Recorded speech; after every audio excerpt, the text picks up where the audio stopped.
I hope guys you enjoyed the previous lecture with the spatial interpolation. I know you're gonna use it. I know you're gonna create some awesome motion path and get your animations to be outstanding. Please guys, if you have any question, I repeat that, post it in the Q&A section of the course. I want you to understand this 100% fully. I reduced the number of keyframes here to make it simple for temporal interpolation. I also, if you right click, you go to keyframe interpolation, I changed everything to linear. So now we want to focus on temporal interpolation. You have the same options: linear, Bezier, continuous Bezier, and auto Bezier. And you have hold keyframes. We'll see that later. Let's start with the continuous Bezier because it's the easiest here. And I'll click OK. Now notice nothing has happened in the timeline or in spatial here for the motion path. That is because you cannot see how in time the speed is behaving or the values are behaving. You need to go to the graph editor. It's just over here. If you click, now you're looking at the graph of the speed. How do you know that? There is the second icon here that's important. If you click on it, you notice you can use edit value graph or speed graph. So now we want to work with the speed graph. Okay, let's choose this one. The eye here, you have two options. You can put them, leave the magnet on and leave the auto zoom graph height on. Now we have here the 3 keyframes. If you select them, you notice that they have also some kind of bars here. I will not work with all keyframes. I'm going to take the middle one over here.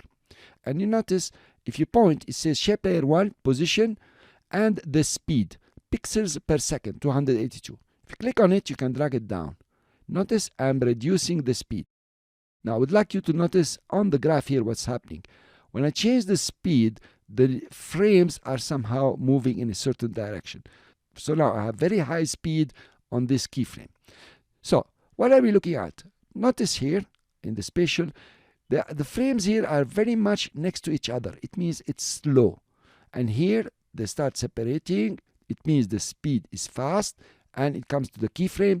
And from here, they start very fast and then slow. Look at the graph. It's exactly the same. You start at a certain speed. In fact, you decrease the speed. You can read it. You start at 287. You decrease to 75. It goes up and then it goes down. That's the speed. Let's play your animation from here. Press space bar, notice. Up. Okay, that's pretty cool. Now you are altering the speed of the motion graph. The motion graph will stay intact in the spatial. Now we have the 2 handles here. This is the influence. The right handle will influence the right side of the keyframe. If you click and drag it out, notice what's happening here. The frames are getting to be adjusted. I'll take it to almost nothing, 0 influence here. You notice I'm trying not to change the speed. So that's what's happening here.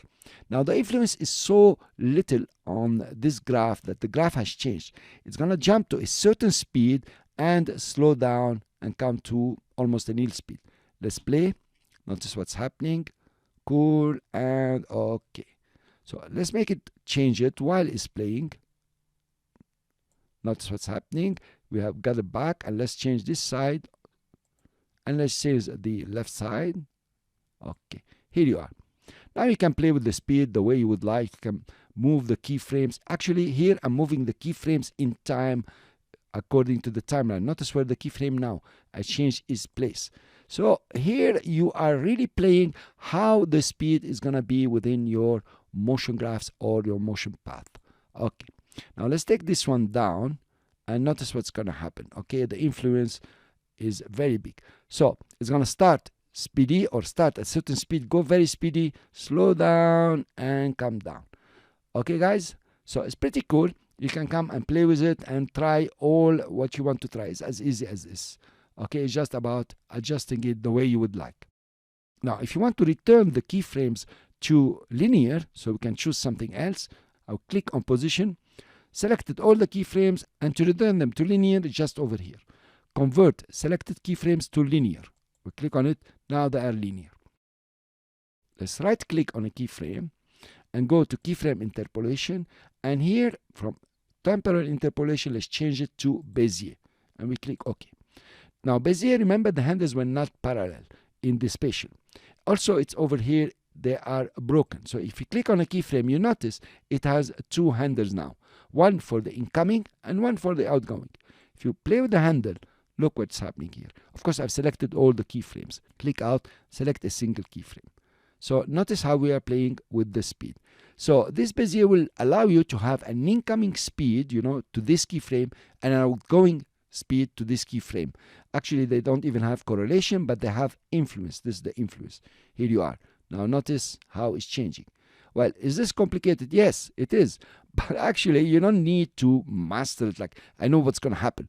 Just look at the graph here. That's what we explained in the previous lectures, and decide, okay, this is what I would like to do. Now, let's return them to linear, just for the sake. I'll select all of them and click them back to linear, and go back to one of them in keyframe interpolation, and let's change from linear to continuous Bezier. And we click OK. Now, continuous Bezier will smooth it out. And if you touch it or you change, it's going to become continuous Bezier. Very cool. Okay, guys, so we're going to come over here and play with the graph during the course a lot. And it's up to you how you want your animation to work and how you want to do the motion graphics, lower thirds, whatever. Cool, guys. This is all about this graph. It seems complicated, but actually it's a matter of using it, and it's going to become pretty easy, you will see. Thank you very much for listening. This is about the temporal interpolation, and in the next lecture we move to practically how to use it. I'll see you then.